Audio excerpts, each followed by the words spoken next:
Hello दोस्तों, मैं सुमित साहू आप सभी का स्वागत करता हूं 10th टॉपर्स यूट्यूब चैनल पर। कैसे हैं सभी? उम्मीद करता हूं बढ़िया होंगे, जबरदस्त होंगे, मजे में होंगे। तो आज मैं फिर से एक टॉपिक लेके आ गया हूं आपके सामने, त्रिकोणमिति, जिसको इंग्लिश में बोलते हैं टिग्नोमेट्री। टिग्नोमेट्री पे जो भी आपके क्वेश्चन आते हैं एग्जाम में, इंपॉर्टेंट मोस्ट इंपॉर्टेंट क्वेश्चन, वो आज मैं आपको बताने वाला हूँ।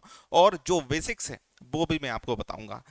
चलिए देखते हैं त्रिकोणमिति कितने नंबर का चैप्टर है, कहाँ कहाँ से क्वेश्चन बनते हैं, यहाँ पर सब कुछ मैं आपको बताने वाला हूँ। ठीक है। तो जो ट्रिग्नोमेट्री है, त्रिकोणमिति है, ये इसका जो वेटेज होता है एग्जाम में, ये 6 से 7 नंबर का वेटेज होता है। ठीक है, 6 से 7 नंबर के आपको क्वेश्चन बन सकते हैं इसमें। अब इसमें किस किस टाइप के क्वेश्चन आ सकते हैं आपको? पहला टाइप कि ट्रिग्नोमेट्रिक रेशो। ट्रिग्नोमेट्रिक रेशो, एक minute, trigonometric ratio, trigonometric ratio. ठीक है, रेशो, इसके ऊपर क्वेश्चन बन सकता है आपका।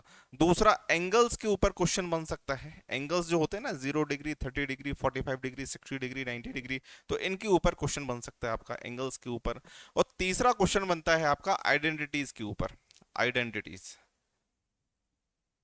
आइडेंटिटीज कौन कौन सी होती हैं आपकी? 3 आइडेंटिटी होती है, मैं अभी आपको बताऊंगा। ठीक है, सबसे पहले हम बात कर लेते हैं। और इससे पहले मैं आपको ये बता देता हूँ कि आइडेंटिटीज जो टॉपिक है, ये मोस्ट इंपॉर्टेंट टॉपिक, मतलब ये इससे 6 से 7 नंबर में से 3 से 4 नंबर के क्वेश्चन तो आपको आइडेंटिटीज से ही आ जाएंगे। बाकी का जो पोर्शन होता है वो टिग्नोमेट्रिक रेशो और एंगल्स का होता है। ठीक है, तो कुल मिलाकर देखा जाए तो 6 से 7 नंबर का इसमें वेटेज होता है इस चैप्टर का।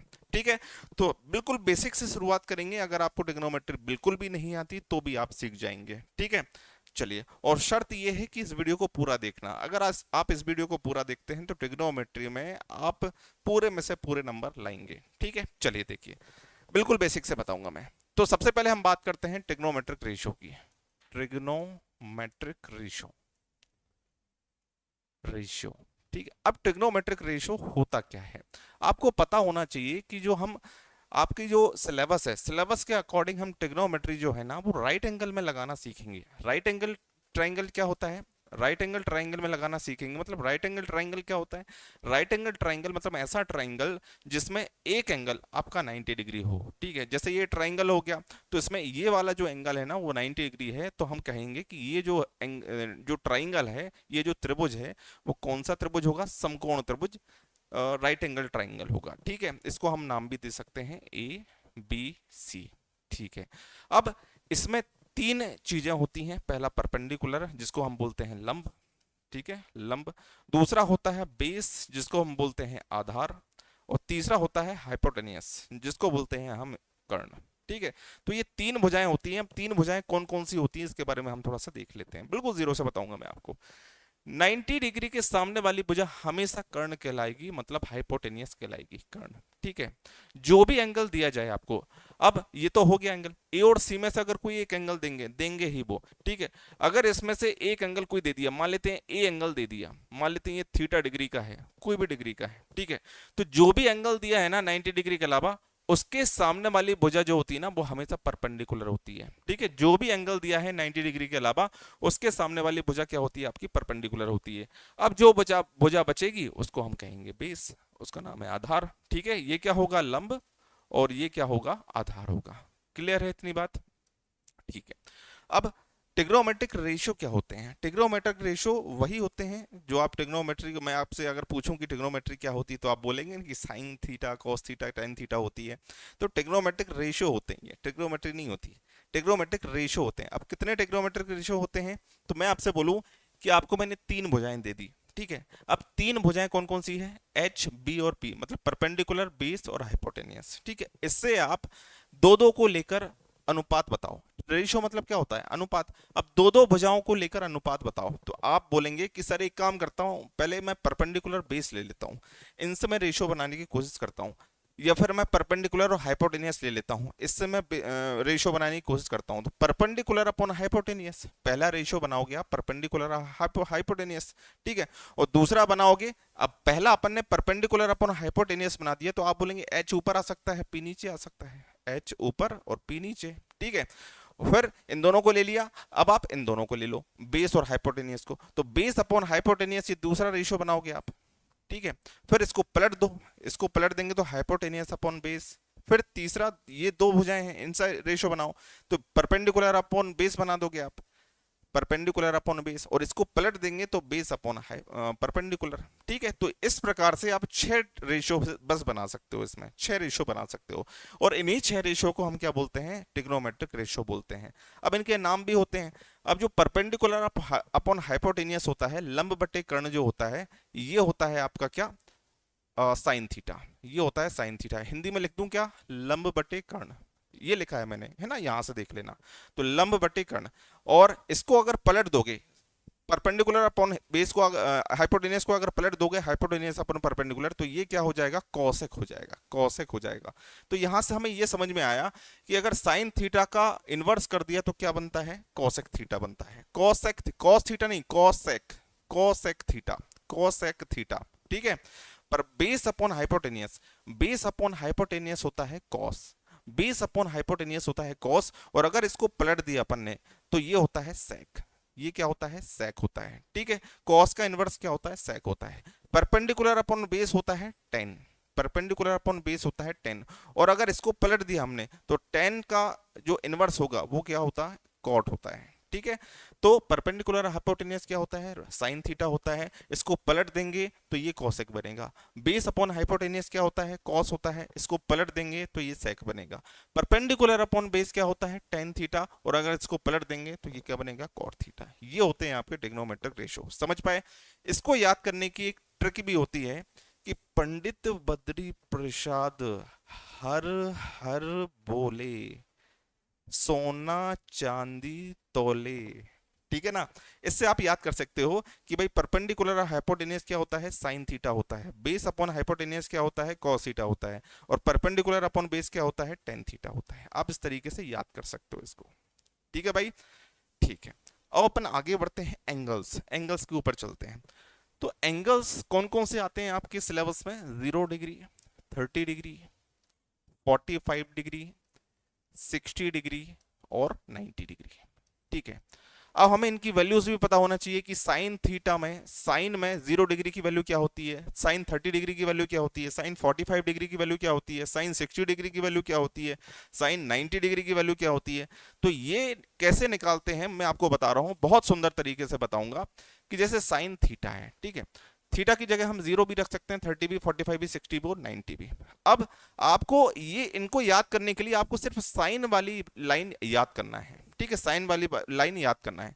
अब साइन जीरो होता है हमेशा 0। ठीक है, साइन 0 क्या होता है, पहले मैं सब लिख देता हूं ना, साइन कॉस 10। ठीक है, 10। अब साइन वाली लाइन आपको लिखना है, तो साइन 0 होता है 0, फिर ये होता है 1/2 साइन 30, साइन 45 होता है 1/√2, साइन 60 होता है √3/2, और साइन 90 होता है 1। आपको बस ये वाली लाइन याद करना है, इतना सा तो आप याद कर सकते हैं। ठीक है, 10th में आ गए हो तो इतना तो आप याद कर सकते हैं। और अगर बनाना है तो उसका तरीका भी मैं बता देता हूं आपको, कि आप यहाँ पर 0 से लेकर 4 तक लिखो, 4 तक लिख लिया, फिर 4 से डिवाइड कर दो सबको। अगर मान लेते हैं आप ये लाइन भूल जाते हो तो उसको बनाने का तरीका मैं बता रहा हूं, 4 से डिवाइड करो सभी को, और सभी का स्क्वायर रूट कर दो, सभी का स्क्वायर रूट कर दो। ठीक है, अब देखो 0 के बटे में कोई भी संख्या हो 0 होता है, और 0 का स्क्वायर रूट क्या होगा, 0 होगा। अब 1 का स्क्वायर रूट 1 होता है, और 4 का स्क्वायर रूट क्या होता है, 2 होता है। तो आ गया ना, देखो ये 0 आ गया, ये 1/2 आ गया। ठीक है, 2 का स्क्वायर रूट 2 होता है, और नीचे क्या होता है, 4 का स्क्वायर रूट 2 होता है। या फिर इसको हम √2 इंटू √2 लिख सकते हैं, तो यहां से हम काटेंगे इसको तो √2 आ जाएगा, 1/√2। देखो ये आ गया। फिर 3 का स्क्वायर रूट पता नहीं है, 4 का स्क्वायर रूट 2 होता है, देखो √3/2 आ गया। और 4/4 क्या होता है, 1, और 1 का स्क्वायर रूट क्या होता है, 1 होता है। तो यहां से आप ये जो अगर लाइन भूल जाते हो आप तो यहां से निकाल सकते हो। ठीक है, तो साइन थीटा की लाइन तो मेरे हिसाब से आप याद कर लेना, वहां टाइम वेस्ट मत करना। साइन थीटा की अगर लाइन याद हो गई आपको तो फिर क्या करोगे आप, कॉस थीटा की लाइन क्या होती है, इसको उल्टे क्रम में लिख दो, मतलब एक यहां पर लिख दो, √3/2 यहां लिख दो, फिर 1/√2 यहां लिख दो, फिर 1/2 यहां लिख दो, और 0 यहां लिख दो। ये कॉस की लाइन कंप्लीट हो गई। अब आपको साइन की लाइन याद लिखना है, तो आप क्या करेंगे, साइन थीटा होता क्या है, साइन थीटा होता है आपका, sorry tan theta. Tan theta क्या होता है, sine theta upon cos theta. Tan theta क्या होता है, sine theta upon cos theta. मतलब टेन जीरो की अगर वैल्यू रखनी है आपको तो sine zero upon cos zero करना पड़ेगा आपको, ठीक है। Sine zero upon cos zero क्या हो जाएगा आपका, टेन जीरो। तो इसके बटे में ये रखेंगे, जीरो के बटे में कोई भी संख्या रखो आप, क्या आता है, जीरो ही आता है। तो यहाँ क्या हो जाएगा, जीरो। अगर इसके बटे में ये, अगर हमें टेन थर्टी की वैल्यू चाहिए, थर्टी की वैल्यू, तो sine thirty upon cos thirty. अगर इसके बटे में ये रखेंगे तो ये नीचे वाले से नीचे वाला कटेगा, दो से दो कटेगा, ऊपर क्या बचेगा, एक, और यहां पर क्या बचेगा, रूट थ्री।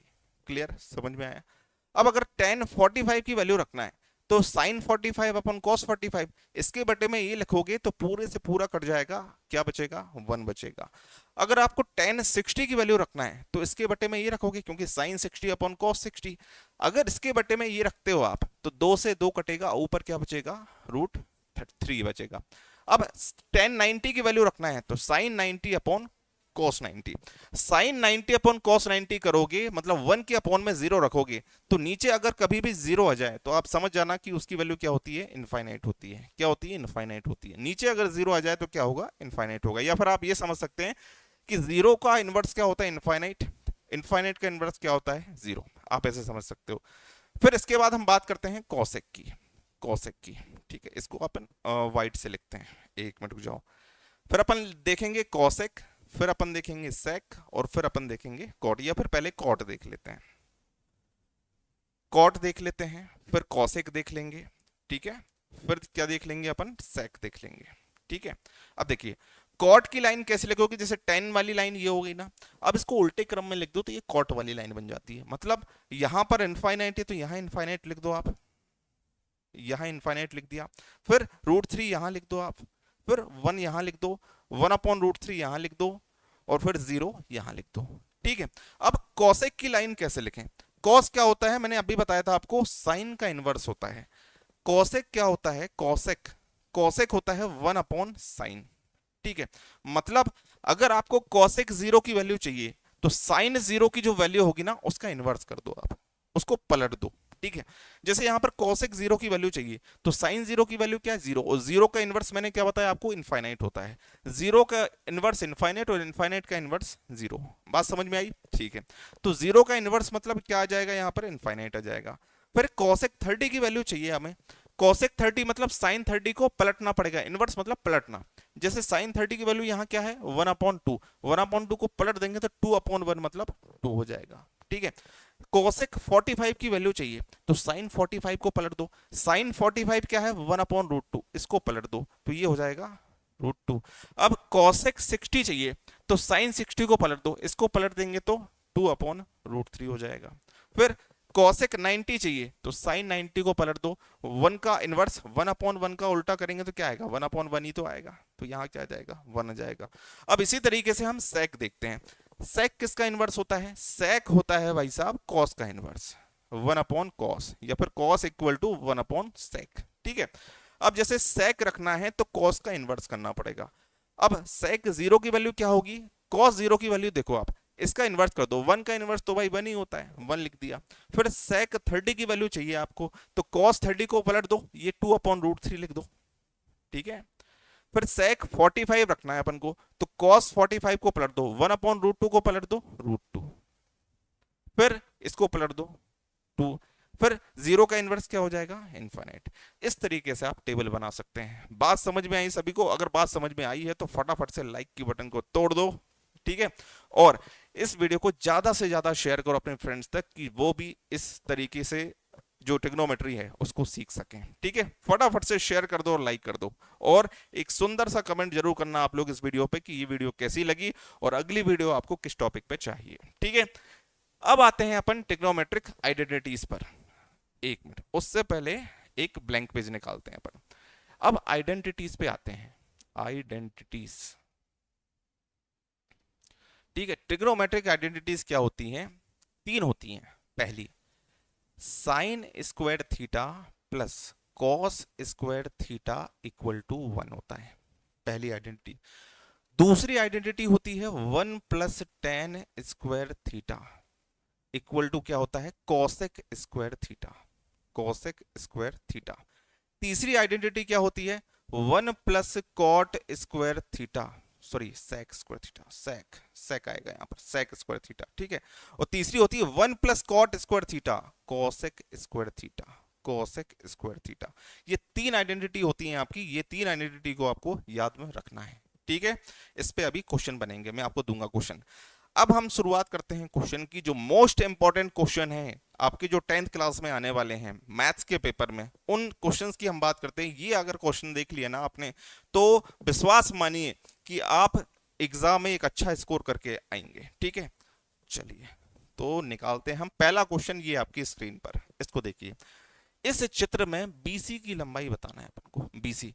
अब ये चित्र है कैसा, देखिए ये चित्र है कैसा, एक मिनट रुक जाओ भाई, ये तो पूरा सिलेक्ट हो गया, चलो यहीं से देख लो आप, यहीं से देख लो। तो यहां पर मैं यहां बना देता हूं, ठीक है। या फिर ठीक है, देख लेते हैं कि ए बी सी ट्राइंगल है, ए बी सी ट्राइंगल है, इसमें एसी क्या हो जाएगा, अगर ये 90 डिग्री है तो ये हाइपोटेनियस कर्ण होगा कि नहीं होगा, बताओ जल्दी से, ठीक है।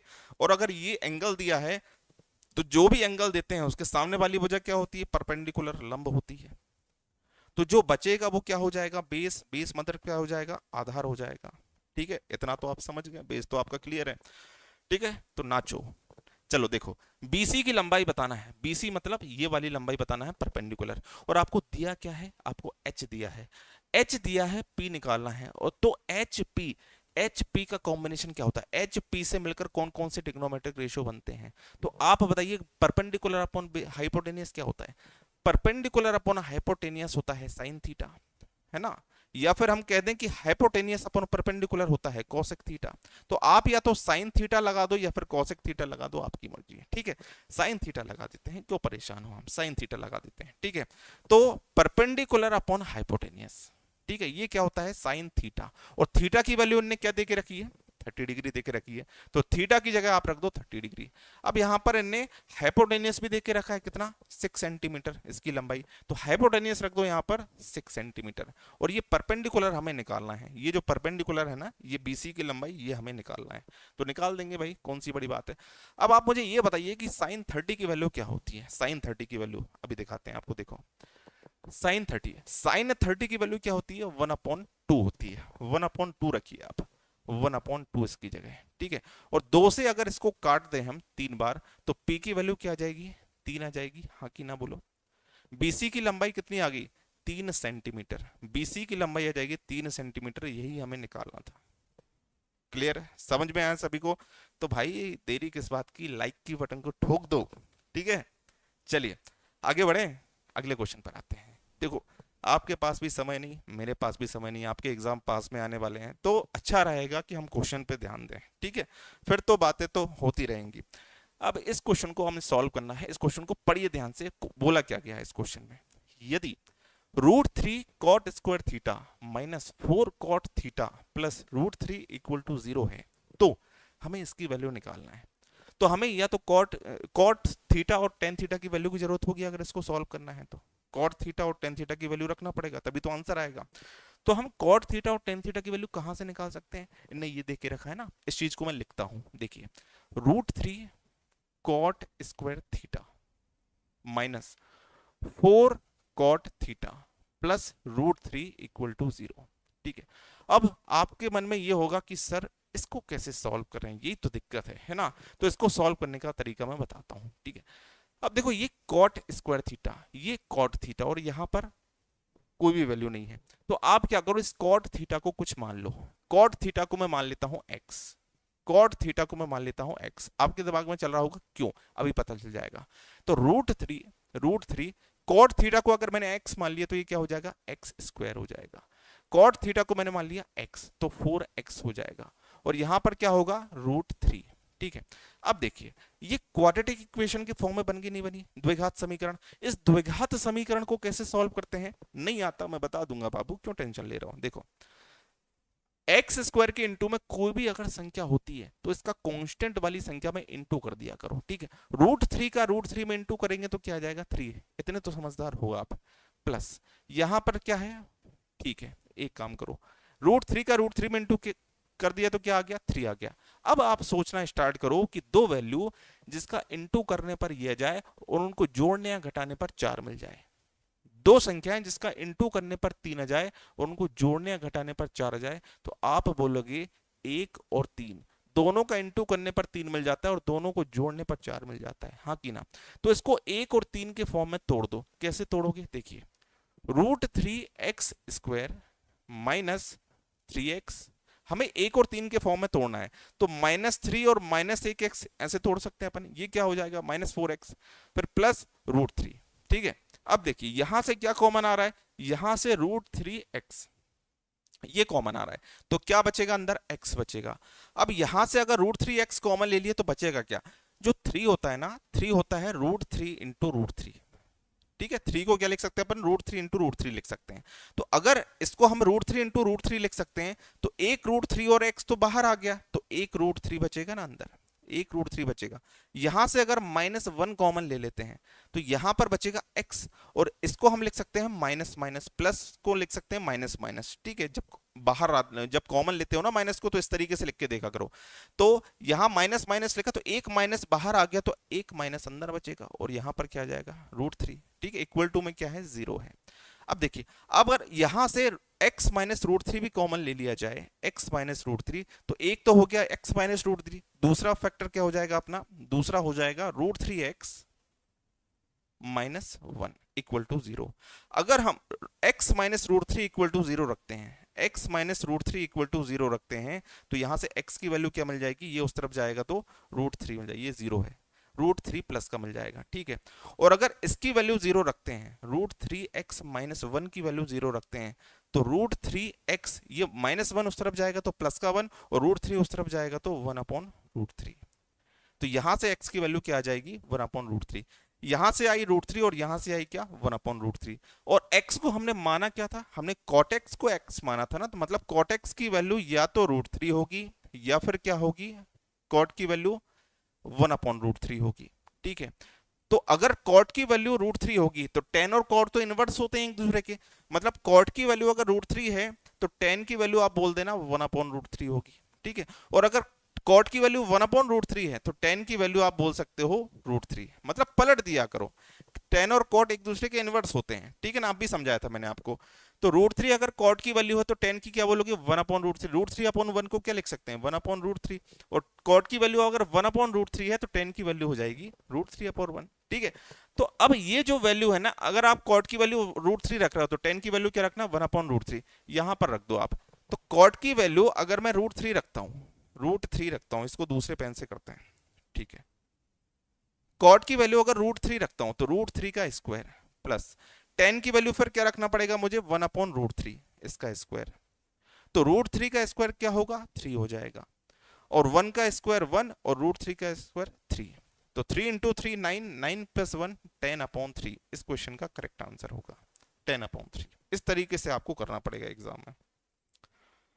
क्लियर है सभी को, हाँ क्लियर है तो फिर समझ गए ना, शेयर कर दो वीडियो को। चलिए अगले क्वेश्चन पर आते हैं, इस क्वेश्चन को सॉल्व करते हैं। यदि sine theta minus cos theta equal to 0 है तो साइन की पावर 4 थीटा प्लस कॉस की पावर 4 थीटा का मान क्या होगा। ये समझ में आ रहा है क्वेश्चन कैसे करेंगे। अगर sine theta minus cos theta बराबर 0 है तो इसका मान बताना है। बहुत सिंपल क्वेश्चन है, मेरे हिसाब से आप लोगों को समझ में आ गया होगा। नहीं समझ में आया है तो यहां देखो, अगर sine theta minus cos theta, sine theta minus cos theta equal to 0 है, तो अगर cos थीटा को उस तरफ ले जाएं अपन, इसको उस तरफ ले जाएं, तो ये प्लस का cos थीटा हो जाएगा, हाँ कि ना। और अगर ये cos थीटा को अब इस तरफ ले आए तो ये नीचे जाएगा, तो यहां पर क्या बचेगा, 1 बचेगा। क्यों, क्योंकि इसके इंटू में कुछ भी नहीं है, मतलब 1 तो है इंटू में। cos थीटा अगर इस तरफ आएगा तो यहां पर क्या हो जाएगा, 1 हो जाएगा। और साइन थीटा अपन cos थीटा को क्या लिख सकते हैं, अपन tan थीटा लिख सकते हैं। और 1 की वैल्यू tan थीटा में क्या होती है, tan 45 होती है।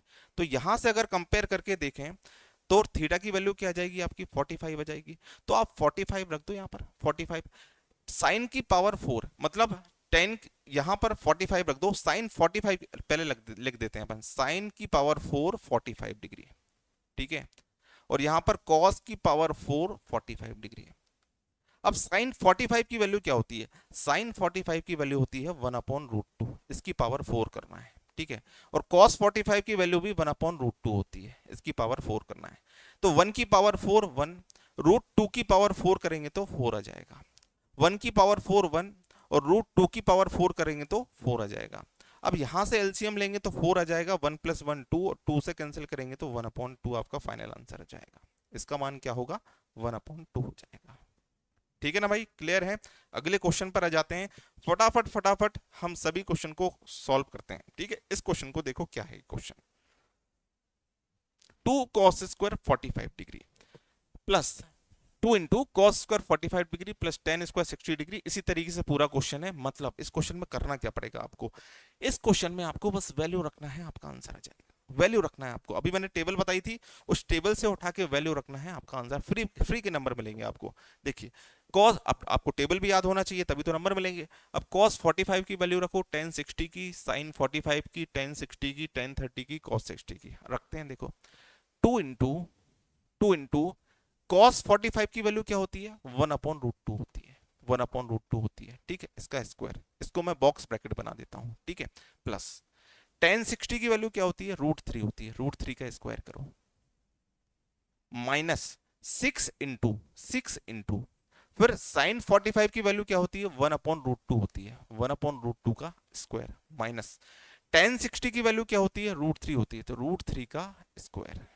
ठीक है, फिर नीचे क्या होगा, नीचे होगा आपका टेन 30 मतलब 30 की वैल्यू क्या होती है, 1/√3 होती है, प्लस कॉट 60 की वैल्यू क्या होती है, 1/√3 होती है। ठीक है, अब इसको सॉल्व करते हैं।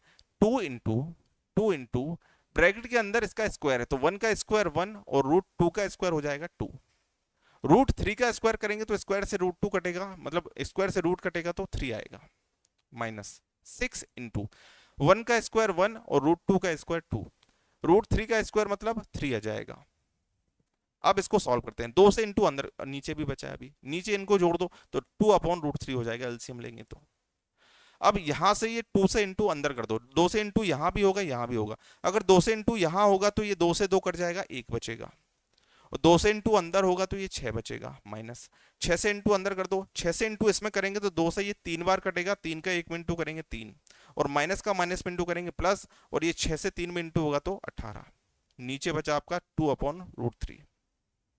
फिर ये 1 और 6 7, 7 और 18 25, 25 में से 3 माइनस करेंगे तो कितना आ जाएगा, 22, और नीचे क्या है, 2 बट्टी करनी 3, बट्टे वाला करनी 3 ऊपर आ जाएगा इसके पास, ये √3, और 2 से इस 22 को काटेंगे तो 11, तो आपका फाइनल आंसर आ जाएगा 11√3। 11√3 आपका फाइनल आंसर होगा, करेक्ट वाला आंसर होगा। इससे आपको नंबर मिल जाएंगे आपके पूरे। ठीक है जी, क्लियर। चलिए देखिए, ये क्वेश्चन भी बहुत इंपॉर्टेंट है। ये क्वेश्चन कैसा है, साइन है यहाँ पर। ठीक है, यहाँ टाइपिस्ट जो है वो साइन लिखना भूल गए हैं, तो साइन a+b मैं यहाँ लिख देता हूं। देखो क्वेश्चन ऐसा है कि साइन a+b इक्वल टू 1 है। ठीक है, फिर cos a-b, cos a-b यहां लिखते हैं, cos a-b कितना दिया है इनने, cos a-b √3/2 दिया है, और बोल रहे हैं कि जो 0 डिग्री है वो a+b से बड़ी है, जो a+b की जो वैल्यू है वो 0 डिग्री से बड़ी है और 90 के बराबर है या फिर इससे छोटी है। तो आपको किसका मान बताना है, आपको a और b का मान बताना है। हिंदी में क्वेश्चन थोड़ा सा मिसप्रिंट है, a और b के मान आपको बताना है। ठीक है, a और b के मान बताना है। अब कैसे निकालें a और b के मान, देखिए यहां पर साइन a+b इक्वल टू 1 है, तो आप मुझे ये बताइए कि साइन a+b, साइन a+b अगर बराबर में 1 है तो साइन में किसकी वैल्यू 1 होती है, साइन में किसकी वैल्यू 1 होती है। मैंने अभी टेबल बताई थी आपको, साइन 90 की वैल्यू क्या होती है, 1 होती है। तो यहां पर आप यहां जो लिखा है ना उसी के फॉर्म में लिखना है आपको, साइन 90 लिख देना है। अब अगर साइन 90 लिख दिया और दोनों को कंपेयर करके देखें अपन, दोनों को कंपेयर करके देखें, साइन साइन a+b की वैल्यू क्या मिल गई आपको, 90 मिल गई। तो यहां से a+b इक्वल टू क्या रखोगे आप, 90 रखोगे, 90 डिग्री। क्लियर।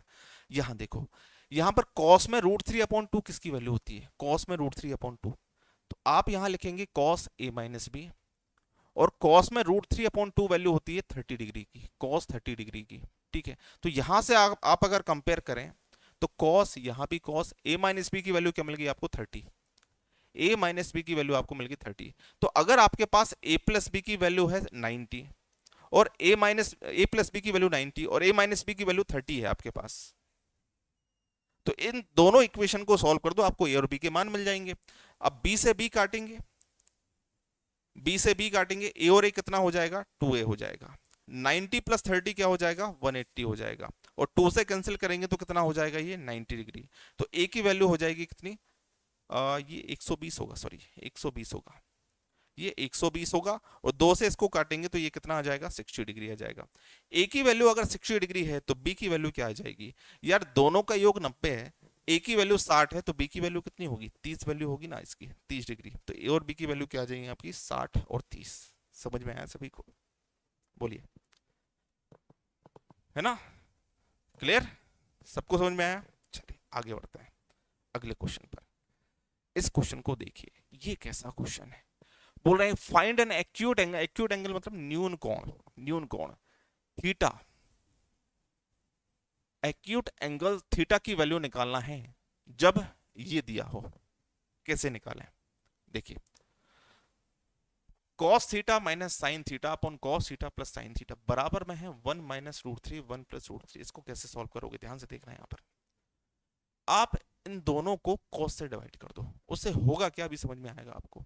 अगर इसको cos से डिवाइड कर दिया, हमें देखो इस फॉर्म में बनाना है क्वेश्चन, मतलब 1 माइनस 1 प्लस इस फॉर्म में बनाना अपन को, यहां भी माइनस यहां भी 1। अगर यहां पर 1 बनाना है तो यहाँ cos से डिवाइड कर देते हैं, 1 बन जाएगा। समझ में आ रहा है, हाँ cos से डिवाइड करो। अगर इसको हम cos से डिवाइड करते हैं, ध्यान से देखना यहाँ पर, cos theta minus sine theta upon cos theta, ठीक है। और नीचे वाले को भी cos से डिवाइड करो, इस ऊपर वाले को cos से डिवाइड कर रहे हैं तो नीचे वाले को भी करना है, cos theta plus sine theta upon cos theta, ठीक है। बराबर में क्या आपके पास 1 माइनस रूट 3। पहले हम इसको ही सॉल्व कर लेंगे, हाँ इसको ही सॉल्व कर लेते हैं पहले पर, है ना। तो अब क्या होगा, इसको अलग अलग लिख सकते हैं अपन, जैसे cos upon cos, cos theta upon cos theta ऐसा लिख सकते हैं, minus sine theta upon cos theta, sine theta upon cos theta, नीचे cos theta upon cos theta, cos theta upon cos theta plus sine theta upon cos theta, sine theta upon cos theta, ठीक है। अब क्या होगा देखिए, cos theta से cos theta cut गया 1, cos theta से cos थीटा कट गया 1, तो यहां पर बचेगा क्या, यहां पर बचेगा 1 माइनस साइन अपॉन cos क्या होता है tan थीटा, ठीक है। और नीचे यहां पर आ गया 1 प्लस साइन अपॉन cos क्या होता है tan थीटा। तो अगर हमने इसको सॉल्व किया है तो अपने पास ये आ गया, मतलब 1 minus tan theta upon 1 plus tan theta, ये कितना आ गया अपने पास, इसके बराबर 1 minus root 3 upon 1 plus root 3 के बराबर। अगर इसको कंपेयर करें अपन तो 1, यहां भी 1 माइनस माइनस tan थीटा की वैल्यू क्या मिल गई आपको, रूट 3। यहां भी देख लो आप 1 1 प्लस प्लस tan थीटा की वैल्यू क्या मिल गई आपको, रूट 3। तो अगर tan थीटा की वैल्यू रूट 3 है, tan थीटा की वैल्यू रूट 3 है, तो आप बताइए कि रूट 3 tan में किसकी वैल्यू होती है, रूट 3 tan में किसकी वैल्यू होती है, tan 60 की होती है ना भाई, tan 60। और अगर दोनों को कंपेयर करें तो थीटा की वैल्यू क्या आ जाएगी, थीटा की वैल्यू आ जाएगी 60 डिग्री। बोलिए, यही तो निकालना था, आ गया आंसर, क्लियर है, ठीक है। तो इन सभी क्वेश्चंस को अच्छे से देख लो, अच्छे से रिवीजन कर लो, ठीक है। ये मोस्ट इंपॉर्टेंट क्वेश्चन है, आपके एग्जाम में आने वाले क्वेश्चन है, ठीक है। और मिलते हैं अब अगले वीडियो में। और अगर आप लोगों ने अभी तक चैनल को सब्सक्राइब नहीं किया तो फटाफट से चैनल को सब्सक्राइब कर लीजिए। और एक प्यारा सा कमेंट, अगर आपको वीडियो पसंद आया है तो एक प्यारा सा कमेंट आप इस वीडियो पे जरूर करें। Okay, thank you.